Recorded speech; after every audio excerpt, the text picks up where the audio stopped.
Hello and what is going on today, guys? Tomcat here and welcome back to SpinTires MudRunner for a little bit of a roleplay episode. This is going to be an interesting one. Now, right now we are chilling inside this lumber, I'm guessing it's some sort of like lumber equipment store, and the walls are quite transparent, in fact. But we're gonna go ahead and walk outside real quick, and this thing is sick, but it's not what we're getting in. We've parked our truck out here, and we are gonna go ahead and get in our truck, and then we have a vehicle to pick up. Now, we're going to be picking this thing up, bringing it up to the garage, modifying it a little bit, and bringing it back to the owner. Now, we're going to go ahead and jump in our truck, and if we could actually get this camera angle to function properly, which we don't really need it to do because we can jump inside the truck. Anyway, let's go ahead and get this thing started up. And now that we've done our little startup inside the vehicle, we don't have to be inside of it anymore because I'm not the biggest fan of playing MudRunner in first person. Some people are, I'm not. So, for this particular job, I have chosen the shorter gooseneck. Now, the long gooseneck is a really good option if you need to haul a lot of vehicles, but we really only need to haul one, and so I really didn't think that the long gooseneck was necessary. Now, I thought about doing this with the bumper pole, but I was a little worried about using the bumper pole, so I decided to use the, like I said, the standard gooseneck as opposed to the bumper pole or the long gooseneck.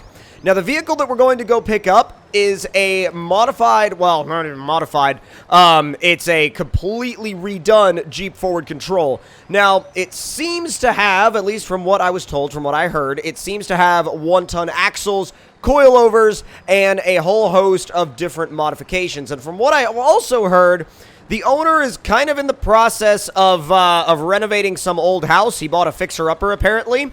So, as we head through this neighborhood, he told me he lived at the back of the neighborhood, and I'm guessing that one should be it right there. And I think I see the Jeep FC kind of poking its front end out behind the corner of the house.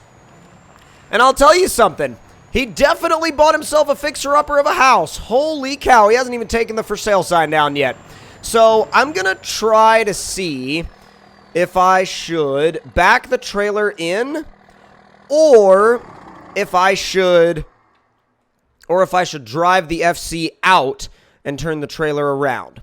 So that's where his FC is. This thing is sick. I can't believe he's been letting this thing sit back out here. He said he was kind of bored with it and he just wanted some modifications done. By the way, this house, well, I can kind of see why he hasn't had much time to drive his Jeep, because his house is in a little bit of a state of disrepair. It's very transparent inside. I mean, interiors aren't really modeled in this game. But, yeah, definitely bought himself quite the house project, and so he needs other people to work on his Jeep project, which is understandable. So I think what I'm going to do is I'm going to get the trailer, I'm going to back the trailer in, and then once I back the trailer in, I'm going to go ahead and load the FC onto the trailer itself. Now, he did say that he hid the keys for us because he was not going to be able to be home when we were actually here to pick it up. So hopefully we don't have too much trouble finding the keys. Oh boy. If I could back this trailer better, that'd be great. Easy does it. Easy is always the key thing. You gotta be easy when you're backing trailers. Otherwise, they're going to get snagged, they're going to get hung up, and you're going to wind up in a world of issues. Alright, I'm going to pull forward just a little bit so I have room to put the ramps down. And now we're going to go ahead and lower the ramps, and we should be ready to load up that forward control. Now, my only concern is the forward control being too wide for the trailer itself. We're about to find out. It's also on an incline, so that doesn't make it any easier for us.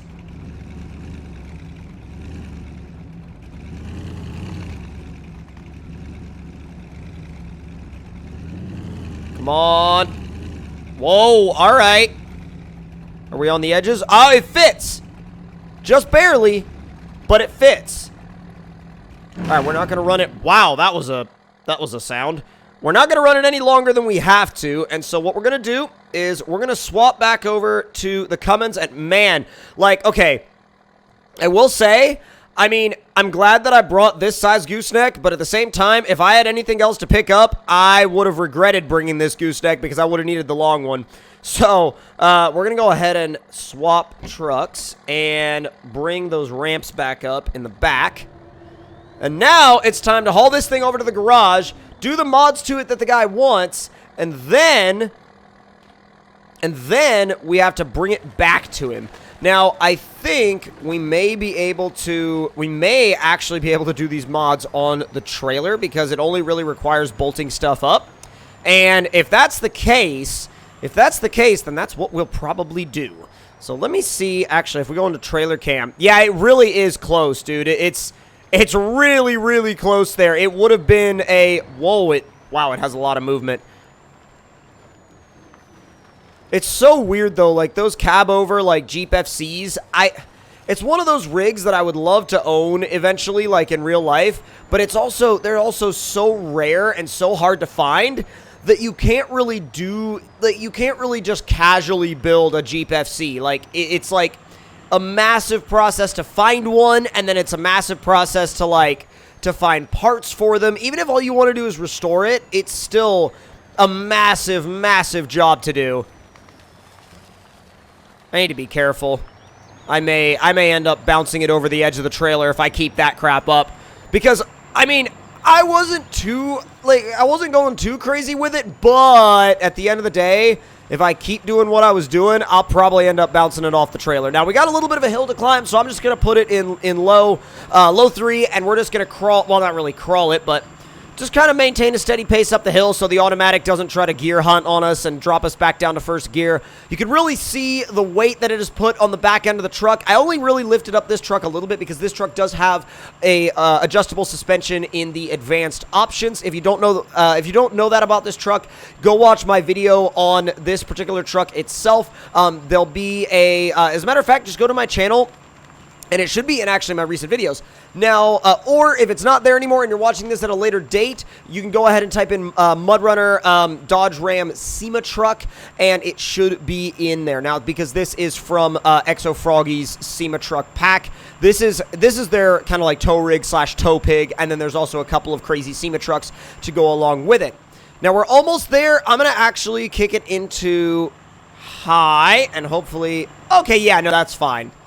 That doesn't really cause all that many issues, if any at all, with the truck that's on the trailer.